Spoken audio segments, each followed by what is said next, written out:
하나님, 우리의 몸과 마음을 깨워 주님 앞에 나아갑니다. 주님, 우리를 새롭게 하여 주시고 주님의 은혜로 채워 주시옵소서. 예수님의 이름으로 기도 올려드립니다. 아멘. 우리 찬송 212장 다 같이 찬양하시겠습니다.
보태영 안수 집사님 기도 인도해 주시겠습니다. 천지 만물을 창조하시고 생사와 복을 주관하시는 하나님 아버지, 지난 밤에도 지켜주시고 몸소 실천하기 위해 이 땅에 오신 사랑의 예수를 경배하며 예배드리게 하시니 감사와 찬양을 드립니다. 사랑의 주님께서 내게 명령하사 내 모든 길에서 너를 지키리라는 말씀처럼 주님이 돌보심으로 많은 어려움 속에서 넉넉히 이겨낼 수 있도록 인도하여 주시옵소서. 신실하신 하나님 아버지, 2025년 각 부서에서 임원들을 세웠습니다. 새해에는 주님을 향한 고귀한 뜻과 계획들을 품게 하시고 순종으로 임원들이 통하여 모든 역사가 나타나게 하여 주시옵소서. 아멘. 주님 주신 사명과 비전을 감당하시는 김한한 담임 목사님 영육간에 강건하게 지켜주시고 모든 사역 형통하게 축복하여 주시옵소서. 오늘 말씀 전하시는 송시현 목사님 주님께서 함께 하시어 모든 성도들이 말씀의 은혜 받게 하시고 기쁨이 넘치는 발걸음 되게 역사하여 주시옵소서. 참 소망이 되시는 예수님 이름으로 기도드립니다. 아멘. 아멘. 오늘의 말씀은 시편 112편 네 말씀입니다. 우리 한 절씩 교독한 후에 마지막 절 같이 읽도록 하겠습니다. 할렐루야. 여호와를 경외하며 그의 계명을 크게 즐거워하는 자는 복이 있도다. 그의 후손이 땅에서 강성함이요 정직한 자들의 후손에게 복이 있으리로다. 부와 재물이 그의 집에 있으며 그의 공의가 영구히 서 있으리로다. 정직한 자들에게는 흑암 중에 빛이 일어나니 그는 자비롭고 긍휼이 많으며 의로운 이로다. 은혜를 베풀며 꾸어주는 자는 잘 되나니 그 일을 정의로 행하리로다. 그는 영원히 흔들리지 아니하며 의인은 영원히 기억되리로다. 그는 흉한 소문을 두려워하지 아니하며 여호와를 의뢰하고 그의 마음을 굳게 정하였도다. 그의 마음이 견고하여 두려워하지 아니할 것이라. 그의 대적들이 받는 보응을 마침내 보리로다. 그가 재물을 흩어 빈궁한 자들에게 주었으니 그의 의가 영구히 있고 그의 뿔이 영광 중에 들리리로다. 악인은 이를 보고 한탄하여 이를 갈면서 소멸되리니 악인들의 욕망은 사라지리로다. 아멘. 아멘. 오늘도 매일 기도에 오신 여러분들을 환영하고 축복합니다. 네, 크리스마스 이브입니다. 메리 크리스마스. 네, 여러분들 내일 성탄 예배인데 메리 크리스마스 뜻 아시죠? 네, 메리 크리스마스 좋은 성탄 예배라는 뜻입니다. 크리스마스가 메스라고 해서 예배라는 뜻이죠. 우리 크리스마스 때 예배하기 위해서 우리가 더욱더 힘쓰고 또 예배하는 자의 삶이 어떻습니까? 주변에게 사랑을 전하는 거예요. 주변 사람들에게. 특별히 예수님이 이 땅에 우리의 죄를 사하시기 위해서 자신을 바치시기 위해서 오셨는데 우리도 주변 사람들에게 그 사랑을 흘려보내고 또한 또 주님의 그 사랑을 알려줬으면 좋겠습니다. 오늘 우리가 살펴보는 112편, 어제 말씀이 111편의 특징이 무엇이라고 이야기했습니까? 알파벳 C다라고 이야기하지 않았습니까? 근데 112편도 마찬가지예요. 알파벳 C예요. 똑같이 처음부터 알렙부터 베트, 김멜 이런 식으로 쭉 해가지고 그 앞 글자를 따서 시를 지은 알파벳 C입니다. 그래서 어제 오늘 시편이 같은 사람이 이 말씀을 짓지 않았을까, 이 시를 짓지 않았을까 이제 학자들이 이야기를 하는데 이것이 아주 없는 이야기가 아닙니다. 어제 말씀의 끝이 어떻게 끝났습니까? 111편의 마지막이 이랬습니다. 여호와를 경외함이 지혜의 근본이라 그의 계명을 지키는 자는 다 훌륭한 지각을 가진 자이니 여호와를 찬양함이 영원히 계속되리로다 라고 하면서 이렇게 여호와를 경외하는 것이 계속 이어져야 된다라는 이야기로 마무리되지 않았습니까? 그런데 이렇게 끝났는데 112편이 이를 받아서 여호와를 경외하며 그의 계명을 지키라는 말씀으로 이어지는 것이에요. 그래서 어제의 말씀이랑 연장선상에 있습니다. 여기서 한 가지 더 말씀을 드리면 여호와의 계명을 지키며 하나님의 뜻을 따라 살아가자, 하나님이 기뻐하는 삶을 살아가자라는 이런 주제를 담은 시를 지혜시라고 부릅니다. 그래서 오늘 112편은 이제 111편에서 이어지는 시이면서 알파벳 C이면서 또 지혜시입니다. 자, 우리가 말씀을 살펴보도록 하겠습니다. 1절부터 읽어봅니다. 시작. 할렐루야 여호와를 경외하며 그의 계명을 크게 즐거워하는 자는 복이 있도다. 할렐루야 여호와를 경외하며 그의 계명을 크게 즐거워하는 자는 복이 있도다. 왜 할렐루야 찬양이 터져 나옵니까? 그것은 바로 하나님께서 계명을 하나님의 뜻대로 살아가는 자에게 주시는 그 복 때문에 놀라운 축복 때문에 찬양이 터져 나오는 것입니다. 하나님의 백성은 누가 책임져 주십니까? 하나님이 책임져 주십니다. 그런데 사람이 그 하나님의 때를 기다리지 못하여서 자신의 걸음이 앞서고 또 보이지 아니하는 하나님 때문에 보이는 신들을 의지하고 또 보이는 사람을 의지하기 때문에 그렇게 내 방법이 앞세우고 사람을 의지하고 세상을 의지하기 때문에 우리가 하나님의 축복을 제때 누리지 못하는 것이죠. 하나님의 백성의 가장 완전한 길은 말씀을 따라 살아가는 것입니다. 그리고 그 말씀에 따라서 하나님의 때를 기다리는 것입니다. 세상의 소리를 쫓으면요, 내 방법을 따르면요, 그만큼 하나님의 때가 늦어지는 것입니다. 그리고 내 방법을 따르면, 내 생각을 따르면 어떻게 됩니까? 다른 것을 의지하면 거기에는 열매가 없습니다. 비록 말씀을 따르며 믿음을 지키는 일들은 쉬운 일은 아니지만은 그 길이 가장 복되고 완전하고 선한 길입니다. 그 끝에는 열매가 맺어지는 줄 믿습니다. 그렇다면 여호와를 경외하는 자에게 주시는 하나님의 열매, 그 복이 무엇인가? 그 첫 번째는 바로 그 후손이 잘 되고 강성해진다라고 이야기합니다. 2절의 말씀을 한번 읽어볼까요? 시작. 그의 후손이 땅에서 강성하며 정직한 자들의 후손에게 복이 있으리로다. 모든 부모들의 소원이고 모든 부모들의 기쁨이죠. 나보다 내 자녀가 잘 되는 것. 내가 아무리 건강하여도 내 자녀가 아프면 어떻습니까?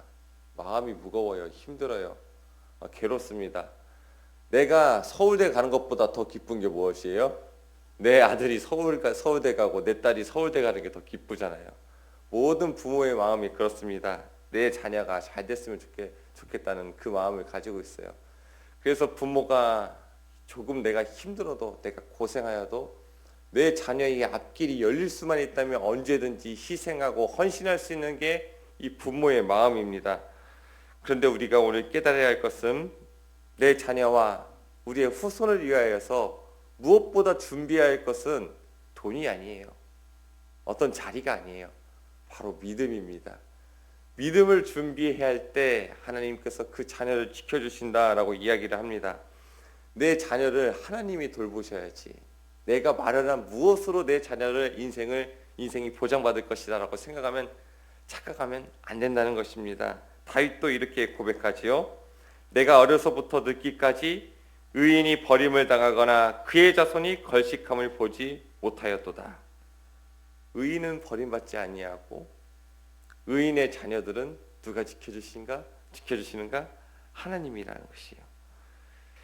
이 말은 무조건적으로 물질이 복을 받고 병이 낫고 건강하다는 말이 아닙니다. 의롭게 살아도 당연히 고난이 있고 상처가 있을 수 있습니다. 그러나 그 상처보다 더 큰 하나님의 치유가 있고 그 고난보다 더 큰 하나님의 은혜가 있는 것이죠. 그래서 가진 것이 없어도 피곤하지 않고 여전히 세상 가운데서 강하고 담대한 걸음을 걸어갈 수 있는 것이 의인의 삶이라는 것입니다. 왜요? 하나님의 능력에 공급하심이 있기 때문입니다. 그 인생이 무너지지 않도록 하나님께서 그의 인생의 반석이 되어주는 것이에요. 물질이 우리 인생의 반석이 되어준다고 한다면 언제 그 물질은 사라질지 몰라요. 그런데 하나님은 반석이 되어주십니다. 하나님은 반석인데 무슨 반석? 만세 반석. 영원토록 무너지지 않는 영원히 유지되는 반석. 그 하나님께서 우리의 인생을 붙들어 주시기 때문에 무너지지 않는다. 또한 나의 손이 연약해질 때, 내 손이 너무나 연약해서 내 자녀를 먹일 수 없을 때는 하나님의 손이 나의 자녀를 먹여주시고 책임져 주시고 돌봐주시겠다라는 그 말씀인 것이에요. 우리는 무한 경쟁 시대를 살아가면서 낙오될까봐 또 도태될까봐 두려워합니다. 그래서 걱정도 하고 염려도 하고 어떻게 하면 세상을 잘 쫓아갈 수 있을까? 세상 사람들이 하는 것 나도 얼마 정도 하면서 살아갈 수 있을까? 우리가 그 길을 찾고 몸부림칩니다. 그래서 하나님을 신뢰하지 못할 때도 있고 또 말씀을 등지고 살아갈 때도 있습니다. 그런데 그렇게 세상 가운데 잘 살아가겠다고 몸부림치면 칠수록 여전히 목마르고 부족하고 허무한 것이 인생입니다. 하나님께서 베풀어 주셔야 그 사람의 인생에는 목마름이 없습니다. 스스로 지키는 인생은 고달프고 고난스럽고 수고스럽습니다. 그런데 하나님으로부터 공급받는 것에는 진정한 만족이 있다는 것이에요. 하나님으로부터 공급받는 것이 그것이 크든 작든 간에 하나님께로부터 왔다고 한다면 그 공급은 완전한 것입니다. 내가 내 손에 쥐어지는 것이 얼마 없더라도 하나님께서 그것을 쥐어주신다고 한다면 그것에서 기쁨이 있는 것이에요. 그래서 가난하여도 만족이 있어요. 그런데 아무리 부하여도 그것이 하나님으로부터 공급받는 것이 아니라고 한다면, 하나님이 주시는 것이 아니라고 한다면 아무리 부하여도 목마른 것이에요. 공허한 것이에요. 우리의 삶 가운데에서는 모든 것들이 하나님께서 공급받는 것이 되어야 됩니다. 하나님을 경외하고 말씀을 따르는 삶엔 결코 손해가 있는 것이 아닙니다. 말씀대로 살아가느라 세상의 것은 조금 덜 얻고 또 희생하고 상처받고 고난받는 것, 그것을 갚아주시는 살아계신 하나님이 있기 때문에 믿음으로 살아가는 것은 손해가 아니라는 것이에요. 오히려 더 큰 복이라는 것입니다. 그렇게 우리가 믿음으로 살아감으로써 내 인생에 노려내는 큰 기쁨이 있고 내 가정, 내 자녀를 지키고 인도하시는 그 하나님의 은혜가 있기를 축복합니다. 의인이 누리는 두 번째 복은 무엇인가? 바로 빛이 일어난다는 것이죠. 우리 4절의 말씀을 읽어봅니다. 시작. 정직한 자들에게는 흑암 중에 빛이 일어나나니 그는 자비롭고 긍휼이 많으며 의로운 이로다. 흑암 중에 빛이 일어난다라고 이야기합니다. 괴롭고 어둡고 절망적인 또 수고스러운 슬픔이 가득한 이 인생 가운데서 그 사람이 존재함으로 인하여서 그 땅에 희망이 싹이 움트고 빛이 비춰지어 어둠이 물러가게 된다는 것이죠. 마음이 따뜻한 사람이 되는 것이죠. 사람들의 마음이 참 강팍합니다. 인터넷 댓글만 보아도 얼마나 많은 사람들이 하나의 사건을 들고 물고 늘어지고 정죄하는지 모릅니다. 그런데 그렇게 강팍한 세상 가운데에서 위로가 되고 또 힘을 주고 고난 영혼들이 그 사람으로 말미암아 살아나는 것이에요. 하나님께서 그를 통해서 복을 내려주시고 그를 통해서 은혜를 입게 만들어 주시는 것입니다. 넉넉한 사람이 되는 것입니다. 잘못한 사람을 용서할 수 있고 또 긍휼히 여겨줄 수 있고 또 꾸어주고 은혜를 베풀 수 있는 그런 넉넉한 사람이 될 수 있도록 해주는 것입니다. 하나님을 경외하고 하나님을 가까이 하는 사람에게 하나님께서 그의 성품을 만져주시기 때문에 그의 성품이 그리스도를 닮은 성품으로 변화되어서 세상 가운데 빛으로 살아갈 수 있게 되는 것입니다. 넉넉한 사람이 그 마음이 넉넉한 사람이 그 마음이 따뜻한 사람이 세상 가운데 살아갈 때 천국을 누릴 수 있지요. 우리가 내 스스로 나의 것을 지우면 어떻습니까? 내 이기적인 삶을 살아가면 어떻습니까? 그렇게 나의 것을 쟁취하면서 살아가면 기쁨이 없어요. 다른 사람과 다투며 살아가면 어떻습니까? 내 마음은 지옥 같습니다. 그런데 하나님을 경외하는 자에게 하나님께서 그 성품을 만져주셔서 그리스도의 사람답게 살아가게 만드는 것이에요. 그리스도의 사람으로서 살아갈 때 우리는 이 세상에서 기쁨을 누리고 천국을 누리면서 살아갈 수 있는 것입니다. 그렇게 마음이 건강하여 성숙한 사람이 되는 축복을 누리게 되는 것이지요. 진짜 어른이 되는 것이에요. 어른이라는 것이 무엇이에요? 단순히 나이만 먹는다고 나이의 연수만 채워간다고 어른이 되는 것이 아니죠. 어른이라는 것은 기댈 수 있는 사람이 되는 것이에요. 우리 시대에는 어른이 필요합니다. 우리 시대에 어른이 많이 없습니다. 기댈 사람이 없습니다. 조언을 구할 사람도 없고 믿을 만한 사람도 많이 없습니다. 이것은 한국 사회뿐만이 아니라 한국 교회 내에서도 마찬가지죠. 교회들이 이런저런 일로 분란하고 힘들어할 때 예전에는 이렇게 조언을 구할 어른들이 계셨어요. 한경지 목사님도 계셨고 옥하는 목사님도 계셨고 하용주 목사님도 계셨고 그 교회에 분란이 있을 때 그 어른들이 찾아가서 이렇게 하지 말아라, 하나 되어라 하라고 하면 그 어른들의 말에 순종을 해서 분란이 사라지는 교회들이 참 많았었어요. 그런데 이제는 어떻습니까? 이제 더 이상 그 어른들이 많이 존재하지 않는 것 같아요. 이제 그런 역할을 해주시는 어른들이 없어서 너무나 마음이 아쉬운데 이제 어떻게 하면 됩니까? 우리가 그 어른들이 되어야 됩니다. 큰 거목 같은 어른들이 되어야 됩니다.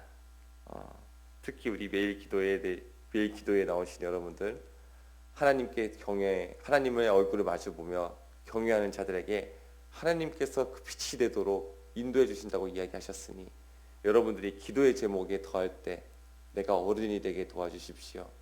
누군가에게 기댈 사람이 되게 도와주십시오. 주님의 성품을 닮은 그리스도의 사람이 되게 해 주십시오라는 그 기도의 제목을 가지고 기도해야 됩니다. 그래서 우리 젊은이들이 우리 어른들에게 와서 기대어 쉴 수 있고 여러분들은 그들의 그늘이 되어 주셔서 보호해 주는 그런 사람이 되어야 됩니다. 어른이 될수록 나의 것을 내어주고 어른이 될수록 넉넉한 마음을 가지어 그를 품어줄 수 있는 그런 사람이 되어야 됩니다. 그 사람 어떻게 된다고요? 하나님을 경외할 때, 그의 계명을 지킬 때, 날마다 십자가 앞에서 나의 얼굴을 십자가와 대면할 때 그 성품을 가질 수 있도록 도와주신다고 이야기합니다. 우리 모두가 성숙한 그리스도인이 됨으로써 세상 가운데 빛이 되고 세상 가운데 소망이 되기를 축복합니다. 마지막으로 의인이 누리는 축복이 무엇인가 6절과 7절의 말씀을 읽어봅니다. 시작. 그는 영원히 흔들리지 아니하며 의인은 영원히 기억되리로다. 그는 흉한 소문을 두려워하지 아니하며 여호와를 의뢰하고 그의 마음을 굳게 정하였도다. 흔들리지 않은 굳건한 사람이 된다고 이야기합니다. 그의 중심에 하나님이 계셔 주시기 때문에 말씀에 뿌리를 내렸기 때문에 세상의 어떠한 소리에도 흔들리지 않아요. 내 삶에 닥쳐온 어떤 자그마한 기쁨 때문에 너무 좋다. 그러다가 또 고난이 찾아오면 너무나 슬프다. 이렇게 일희일비하지 않고 계속해서 흔들리지 않으며 어떠한 상황 가운데서도 하나님께 뿌리 내림으로써 흔들리지 않는 사람이 되는 것입니다. 시편 1편에 나오는 말씀과 같죠. 하나님의 말씀을 주야로 묵상하는 자는 시냇가에 심은 나무와 같대잖아요. 시냇가에 심은 나무, 바람이 불면 어떻게 돼요? 점점 더 뿌리를 시냇가 속으로, 물속으로 공급받을 수 있는 곳으로 뿌리를 내는 것이에요. 근데 악인은 어때요? 바람에 나는 겨와 같다고 합니다. 바람이 부는 대로, 세상이 흔드는 대로 이리저리 흔들린다고 이야기합니다. 하나님을 경외하는 자는 하나님께 뿌리를 내리기 때문에 흔들리지 않습니다. 우리가 그 복을 누리기 바랍니다. 세상 가운데에서 이런저런 소란스러운 소리 때문에 흔들리고 좌절하고 낙심하는 것이 아니라 하나님으로 말미암아 기뻐하고 구원의 하나님으로 말미암아 즐거워하는 우리 모두가 되기를 바랍니다. 그렇게 날마다 주님을 경외함으로써 말씀을 가까이 함으로써 십자가 앞에 나옴으로써 이 모든 복을 누리기를 축복합니다. 다 같이 기도하시겠습니다. 하나님, 우리가 주님을 더욱더 경외하며 더욱더 주님의 말씀 앞에 가까이 나아가길 원합니다. 하나님, 우리의 세상의 소리는 잠재워지게 하여 주시고 내 안의 소리도 사라지게 도와주시고 온전히 주님의 말씀만이 내 안에 살아 숨쉬고 선명히 들릴 수 있도록 인도하여 주시옵소서. 아버지 하나님, 우리가 그리스도 닮길 원합니다. 나의 말과 행동과 인격과 성품이 오늘 이 시간 주의 성령의 만지심에 따라서 변화될 수 있도록 인도하여 주시고 아버지, 이 세상을 살아갈 때 진실되고 신실하게 살아가며 성숙하게 살아가며 하나님의 놀라운 일들을, 영광을, 은혜를 세상 가운데 드러내며 살아가는 존재가 될 수 있도록 도와주시옵소서. 그리하여서 우리 때문에 살아나는 영혼이 많게 하여 주시고 우리 때문에 세워지는 사람들이 많을 수 있도록 도와주시옵소서. 아버지 하나님, 참으로 감사합니다. 이 크리스마스 이브를 앞두고 있습니다. 주님의 오심을 우리 마음 가운데 기쁨으로 받아들일 수 있도록 인도하여 주시고 또한 우리 가운데 예배할 심령으로 준비될 수 있도록 인도하여 주시고 또한 하나님 아버지, 주님의 오심을 나 혼자만 기뻐하는 것이 아니라 주변에 나눌 수 있도록 하나님, 오늘 돌아보아야 할 이웃이 누구인지 살필 수 있는 눈도 우리에게 허락하여 주셔서 그들 가운데 찾아가 도움을 주고 사랑을 전할 수 있도록 도와주시옵소서. 아버지 하나님, 몸과 마음의 아픔으로 인하여서 주님께 부르짖는 심령들이 있습니다. 주님, 그의 기도의 제목을 들어주셔서 일어날 수 있게 하여 주시고 회복되게 하여 주시고 치유받게 하여 주셔서 주님의 자리, 이 예배의 자리에 그 무릎을 가지고 나와 강건한 다리를 가지고 주님의 전에 오르며 주님께 같이 예배할 날이 속히 오도록 도와주시옵소서. 아버지, 삶에 막막함이 있는 자들이 있습니다. 주님께 이 인생을 맡기며 기도하오니 그들에게 피할 길을 내어주시고 주님의 돋는 손길과 불기둥과 구름기둥으로 하나님 인도하여 주시옵소서. 그렇게 하시 주님을 찬양하고 살아계신 예수님의 이름으로 기도 올려드리옵나이다. 아멘.